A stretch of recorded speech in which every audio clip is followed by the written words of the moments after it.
सरकार का विषय वही मनोज जी, मैं आपको थोड़ा इतिहास बता दूं। 77 में वाजपेयी, अडवाणी, नानाजी देशमुख जैसे लोगों को भी इजाजत नहीं मिली थी प्रेस कॉन्फ्रेंस करने की। जब गिरफ्तार किया था इंदिरा गांधी ने, जयप्रकाश को इजाजत नहीं मिली थी। मालूम है जयप्रकाश कौन थे? जो जवाहरलाल के मरने, सुनिए, जो जवाहरलाल के मरने के बाद जिनको कांग्रेस सोच रही थी कि ये भारत के अगले प्रधानमंत्री होंगे, वो जयप्रकाश नारायण की बात कर रहा हूं। उतने बड़े आदमी को भी इजाजत नहीं मिली। ये पहली बार हमने उलटवासी देखी इतिहास में कि वेल प्लान प्रेस कॉन्फ्रेंस करा दी शासन ने। जनता की आंख में धूल झोंक रहे आप। या तो सिंघल जी की गिरफ्तारी गलत, सरकार ये बोले, या सरकार ये बोले कि गिरफ्तारी सही थी, हमारे एडीजी ने, हमारे कलेक्टर ने, हमारे गृह सचिव ने गलती की, हम उसको हटाते हैं। बीच का रास्ता नहीं मिलेगा यादव जी, याद रखिएगा। यहां से लेकर लखनऊ तक ये सवाल प्रेत की तरह आपका पीछा करेगा, प्रेत की तरह। एसपी यादव साहब जवाब दीजिए।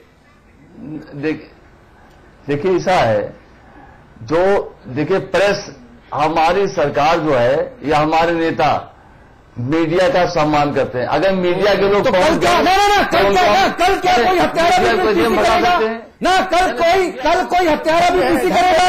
अगर मीडिया अब्दुल करीम टुंडा को पीसी करा देते, फिर खालिद मुजाहिद को पीसी करा देते, फिर तो वो पूछ रहे हम कैसे उनको हटा सकते हैं? पूछ नहीं रहे यादव जी, ना कल नहीं उन्नाव के भगा दिया गया। यादव जी, आपकी जानकारी बता दूं, आप मंत्री हैं, थोड़ा सा अपडेट रहिए। उन्नाव के एक बहुत सुंदर जगह पर प्रेस कॉन्फ्रेंस आयोजित हुई। हम लोगों के पास मैसेज आए कि विश्व हिंदू परिषद के, रंजना जी मुझे अपडेट करेक्ट करें अगर गलत बोल जाऊं, अंतर्राष्ट्रीय संरक्षक माननीय अशोक जी सिंघल इतने बजे संवाददाताओं से मिलेंगे। विद ओवी आइए और चाय पीजिए, बिस्कुट खाइए। कोई ऐसा भड़बड़ का काम नहीं था, व्यवस्थित था बिल्कुल।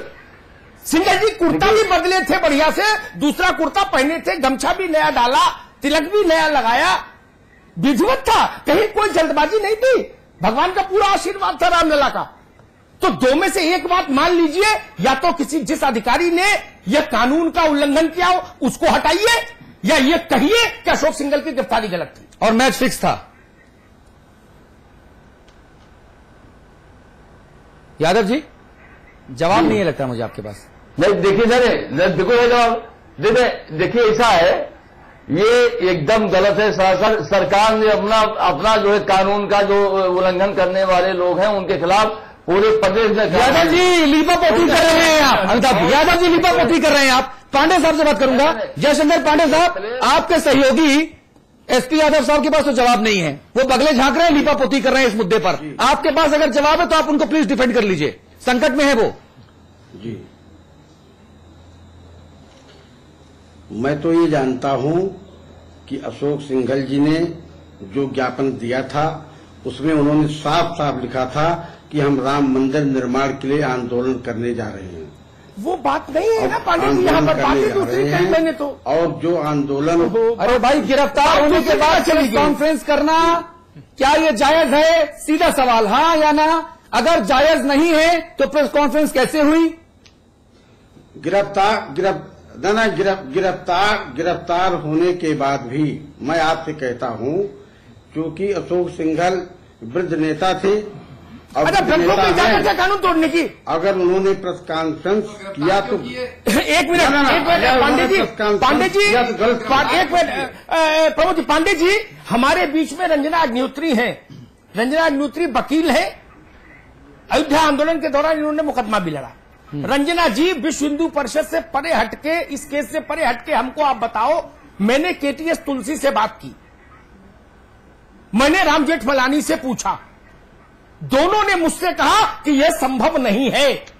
अब आप मुझे आलोकित करो कि क्या यह कानून में मान्य है कि गिरफ्तार किया हुआ आदमी प्रेस कॉन्फ्रेंस की करे? जब गिरफ्तारी ही इलीगल थी,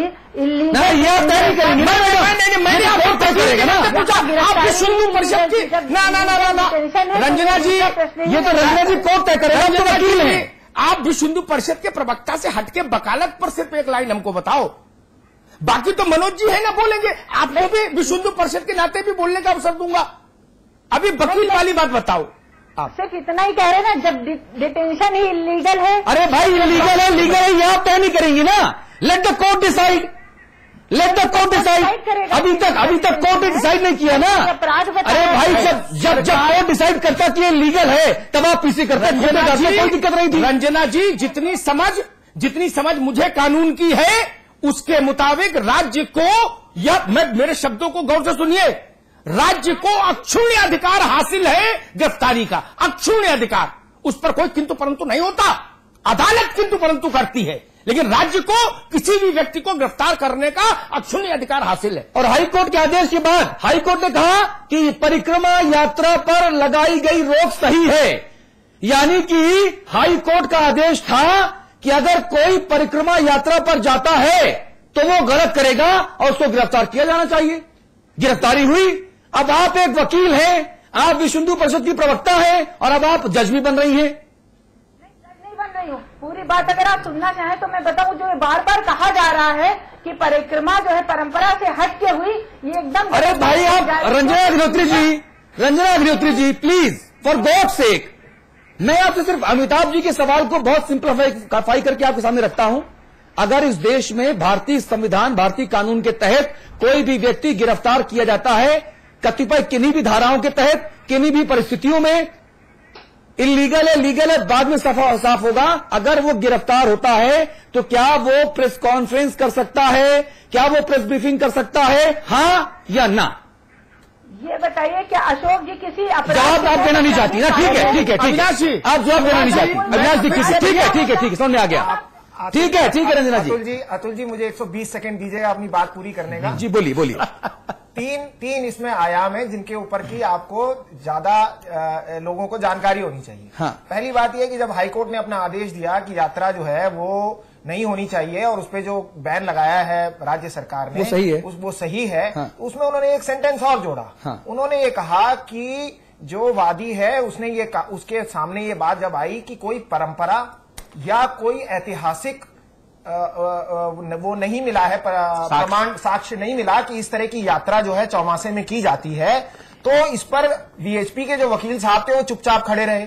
और जब ये डिसीजन में लिख दिया गया तो उन्होंने उस पर कोई प्रतिकार नहीं किया। एक बात। दूसरी बात ये, जहां तक ये है कि आज उन्होंने प्रेस कॉन्फ्रेंस करी, कल मेरे साथ एक दूसरे चैनल पर वीएचपी के एक दूसरे बड़े नेता जो है वो नजरबंद थे और चैनल पे थे। बार बार मेरे सपा से ये पूछने पर, सपा के प्रवक्ता से, कि ये नजरबंद आदमी चैनल पे कैसे बैठा है, तो उन्होंने कहा कि वो केंद्र सरकार पे आक्षेप लगाने लगे। नजरबंद टीवी बंद थोड़ू है। तीसरी बात सुनिए, ये मैच फिक्स है भाई। ये सबसे बड़ी बात जो हमारे निर्मल खत्री जी ने कही कल, ये देखिए क्या है, ये एक राजनीतिक ध्रुवीकरण के लिए कोशिश कर रहे हैं दूसरी राजनीतिक दलों को हाशिए पे डालने के लिए। कांग्रेस और बसपा बोलिए ना, जब भी कांग्रेस और बसपा को, जब भी ऐसी बात होती है हाशिए में डालने के लिए ये सपा और भाजपा का मैच फिक्सिंग है।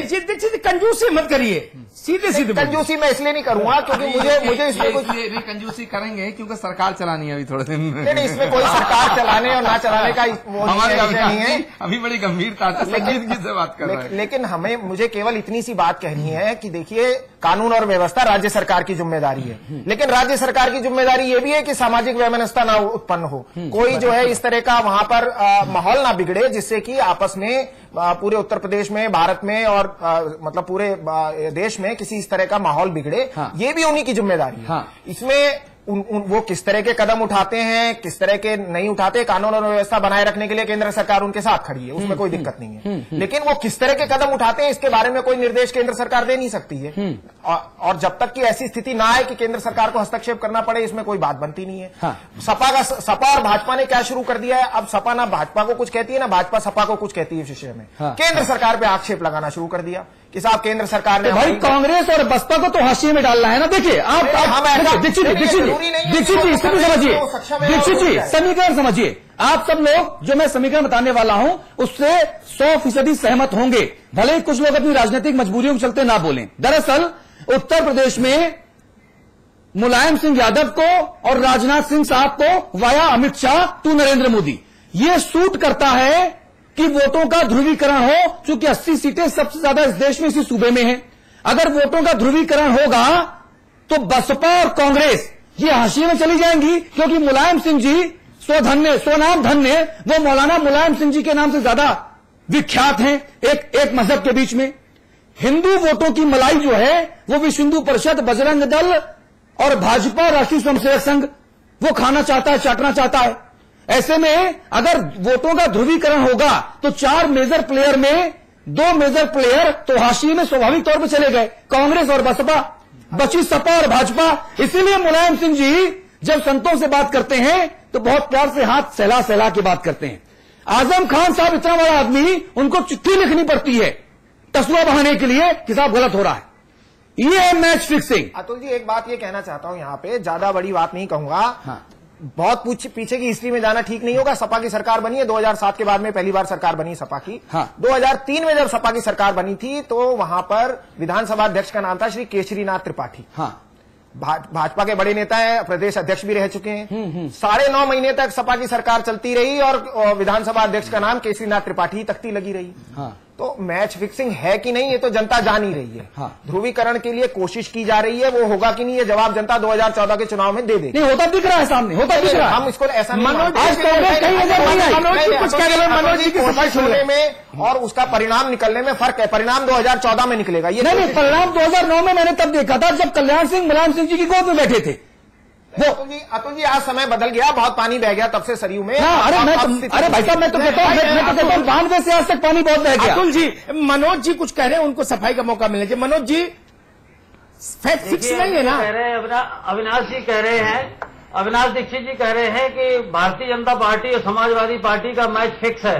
मैं इनसे पूछना चाहता हूं कि जब आपको जरूरत पड़ती है तब आप समाजवादी पार्टी के चरणों में कैसे कर पड़ते हैं? अरे भाई साहब, ये कांग्रेस की अदा है, वो कांग्रेस की अदा है कि सपा और बसपा को एक साथ गोद में बिठा के सरकार चलाते हैं। ये अदा आपको नहीं है। आपको कितनी बार उन्होंने सुरक्षा करी, रक्षा करी संसद में, वरना आप तो कई बार परेशान हो गए। कांग्रेस की खूबी है, ये खूबी आप डेवलप नहीं कर पा रहे, आपके साथी आपको छोड़कर जा रहे हैं। पार्टी से सीधा संरक्षण आपका प्राप्त है। मनोज जी, केंद्र सरकार विषय नहीं है आज की बहस का। आज की बहस का विषय जो है अविनाश जी, एक बात कहूंगा, फिर एसपी यादव जी हाथ उंगली दिखा रहे हैं, एसपी यादव मंत्री जी के पास जाऊंगा। विश्व हिंदू परिषद के नेताओं के सारे फुटेज निकालकर सुन लीजिए 72 घंटे के। मैंने जब 9 कार सेवक मारे गए वह इवेंट अयोध्या में कवर किया, जब ढांचा गिरा वह इवेंट मैंने कवर किया। पता नहीं यहां से कितने लोग उस वक्त वहां मौजूद थे कि नहीं थे। मैंने उस समय भी संघ का पराक्रम देखा था। मुलायम सिंह जी ने कहा था परिंदा पर नहीं मार सकता, और अशोक सिंघल वहां प्रकट हो गए थे। तो मैं ये नहीं मान सकता कि इनमें कुव्वत नहीं थी। ये टीवी पर बोल के 10 बजे की फ्लाइट से अब से उतरूंगा 10:50 पर, ये वो लोग नहीं है, ये छापामार लड़ाई के महारथी थे। लेकिन खैर जो किया सो भला किया, चलो ठीक है, ज्यादा झंझट नहीं हुआ, प्यार मोहब्बत में निपट गया। लेकिन एक बात मैं कहना चाहता हूं, विश्व हिंदू परिषद के नेताओं के 72 घंटे के फुटेज देख लीजिए, रंजना जी भी सुन लें। हर आदमी आजम खान पर निशाना साध रहा है। मुख्यमंत्री उत्तर प्रदेश के गृह मंत्री अखिलेश जी हमारे मित्र, उन पर कोई निशाना नहीं। हाँ। समाजवादी पार्टी के संरक्षक अध्यक्ष और इस सरकार के संरक्षक मुलायम सिंह जी, उन पर कोई निशाना नहीं। कोई बाबा नहीं बोला दाढ़ी से लाते हुए ना, सबने कहा आजम खान। अरे भाई, आजम खान मुख्यमंत्री है क्या? आजम खान के दस्तखत से कुछ होता है? एक मिनट प्रमोद जी, आजम खान तो गृह मंत्री है नहीं। हाँ। ना आजम खान के कहने से फोर्स मूव हो सकती है उत्तर प्रदेश में। हाँ। फोर्स मूव होती है मुख्यमंत्री के कहने से, यादव जी, इसलिए सवाल उठ रहा है। देखिए, ऐसा है, मैं 3 बात करना चाहता हूं। जो हमारे दीक्षित जी ने कहा जो है मैच फिक्सिंग के बारे में, मैच फिक्सिंग नहीं, मैंने मैच फिक्सिंग, अरे भाई जी तो मैं कह रहा हूं, मैं कह रहा हूं, नहीं, दीक्षित जी ने कहा है। हाँ, अभी तो जवाब तो सुन लीजिए जी, बताइए। जवाब तो सुन लीजिए कि 6 दिसंबर 92 को जब केंद्र में कांग्रेस सरकार थी और उत्तर प्रदेश में भाजपा सरकार थी, तो बाबरी मस्जिद ढाई गई, उसमें कौन मैच फिक्सिंग थी? जरा ये बता दें, जवाब दे दें। वो भी बताऊंगा, मैं बताऊंगा। अविनाश जी नहीं बताएंगे, मैं बताऊंगा। हाँ, मैं बताऊंगा यादव जी, मैं बताऊंगा ना। तब पीवी नरसिम्हा राव और मुलायम सिंह जी को पता है, और मुलायम सिंह जी को पता है, और बेनी प्रसाद को भी पता है। बेनी प्रसाद जी तो बता चुके, लेकिन आप फिर सुनना चाहोगे तो फिर बता दूंगा। ऐसा है, 6 दिसंबर 92 को जो हुआ, उसके पहले नेताजी ने सुरक्षा परिषद में कहा था कि कल्याण सिंह की सरकार को बर्खास्त कर दो, हमारा बाबरी मस्जिद के ऊपर खतरा है।